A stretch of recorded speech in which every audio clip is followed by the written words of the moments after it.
ओम नमो भगवते वासुदेवाय। ओम तत्सत। श्री गणेशाय नमः। श्रीमद् भगवत महापुराणम प्रथम स्कंद अथ प्रथमोध्याय। श्री सूत जी से शौनकादि ऋषियों का प्रश्न, जिससे इस जगत की सृष्टि, स्थिति और प्रलय होते हैं, क्योंकि वह सभी सद्रूप पदार्थों में अनुगत हैं और असत पदार्थों से पृथक हैं। जड़ नहीं, चेतन है, परतंत्र नहीं, स्वयं प्रकाश है, जो ब्रह्मा अथवा हिरण्य गर्भ नहीं, प्रत्युत उन्हें अपने संकल्प से ही जिसने उस वेद ज्ञान का दान किया है, जिसके संबंध में बड़े बड़े विद्वान भी मोहित हो जाते हैं। जैसे तेजोमय सूर्य रश्मियों में जल का, जल में स्थल का और स्थल में जल का भ्रम होता है, वैसे ही जिसमें यह त्रिगुणमयी जागृत स्वप्न सुषुप्ति रूपा सृष्टि मिथ्या होने पर भी अधिष्ठान सत्ता से सत्यवत प्रतीत हो रही है, उस अपनी स्वयं प्रकाश ज्योति से सर्वदा और सर्वथा माया और माया कार्य से पूर्णतः मुक्त रहने वाले परम सत्य रूप परमात्मा का हम ध्यान करते हैं। महामुनि व्यास देव के द्वारा निर्मित इस श्रीमद् भागवत पुराण में मोक्ष प्रयत्न फल की कामना से रहित परम धर्म का निरूपण हुआ है। इसमें शुद्धांतःकरण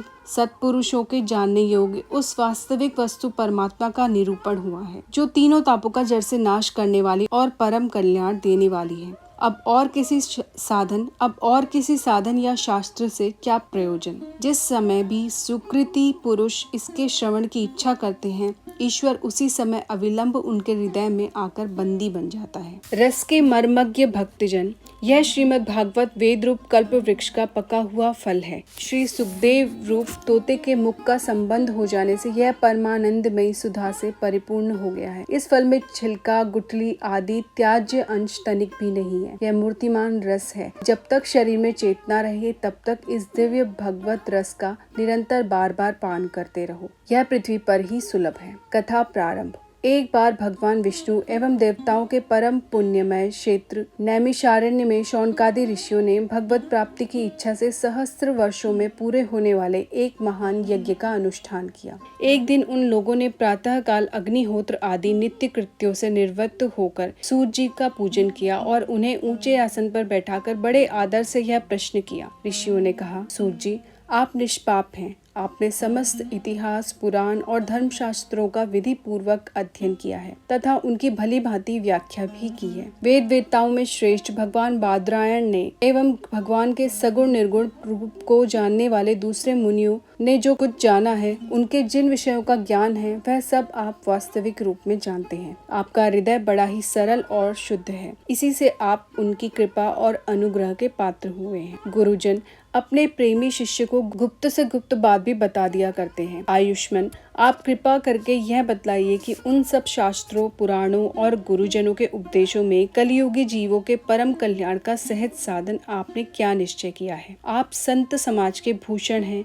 इस कलयुग में प्रायः लोगों की आयु कम हो गई है। साधन करने में लोगों की रुचि और प्रवृत्ति भी नहीं है। लोग आलसी हो गए हैं। उनका भाग्य तो मंद है ही, समझ भी थोड़ी है। इसके साथ ही वे नाना प्रकार की विघ्न बाधाओं से घिरे हुए भी रहते हैं। शास्त्र भी बहुत से हैं, परंतु उनमें एक निश्चित साधन का नहीं, अनेक प्रकार के कर्मों का वर्णन है। साथ ही वे इतने बड़े हैं कि उनका एक अंश सुनना भी कठिन है। आप परोपकारी हैं। अपनी बुद्धि से उनका सार निकालकर प्राणियों के परम कल्याण के लिए हम श्रद्धालुओं को सुनिए, जिससे हमारे अंतःकरण की शुद्धि प्राप्त हो। प्यारे सूत जी, आपका कल्याण हो। आप तो जानते ही हैं कि यदुवंशियों के रक्षक भक्त वत्सल भगवान श्री कृष्ण वसुदेव की धर्मपत्नी देवकी के गर्भ से क्या करने की इच्छा से अवतीर्ण हुए थे। हम उसे सुनना चाहते हैं।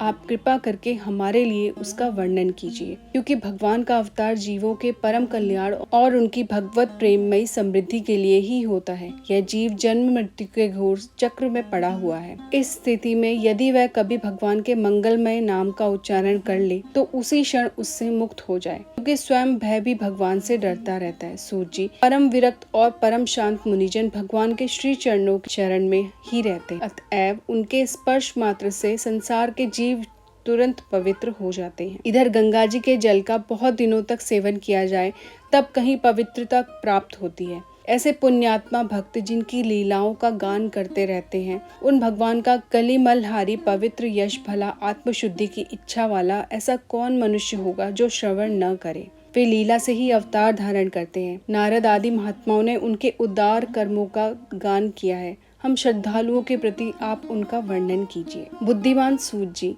सर्व समर्थ प्रभु अपनी योग माया से स्वच्छंद लीला करते हैं। आप उन श्री हरि की मंगलमयी अवतार कथाओं का अब वर्णन कीजिए। पुण्य कीर्ति भगवान की लीला सुनने से हमें कभी भी तृप्ति नहीं हो सकती, क्योंकि रसज्ञ श्रोताओं को पद पद पर भगवान की लीलाओं में नए नए रस का अनुभव होता है। भगवान श्री कृष्ण अपने को छिपाए हुए थे, लोगों के सामने ऐसी चेष्टा करते थे मानो कोई मनुष्य हो, परंतु उन्होंने बलराम जी के साथ ऐसी लीलाएं भी की हैं, ऐसा पराक्रम भी प्रकट किया है जो मनुष्य नहीं कर सकते। कलियुग को आया जानकर इस वैष्णव क्षेत्र में हम दीर्घकालीन सत्र का संकल्प करके बैठे हैं। श्री हरि की कथा सुनने के लिए हमें अवकाश प्राप्त है। यह कलियुग अंतःकरण की पवित्रता और शक्ति का नाश करने वाला है। इससे पार पाना कठिन है। जैसे समुद्र से पार जाने वालों को कर्णधार मिल जाए, उसी प्रकार इससे पार जाने की इच्छा रखने वाले हम लोगों से ब्रह्मा ने आपको मिलाया है। धर्म रक्षक ब्राह्मण भक्त योगेश्वर भगवान श्री कृष्ण के अपने धाम में पधार जाने पर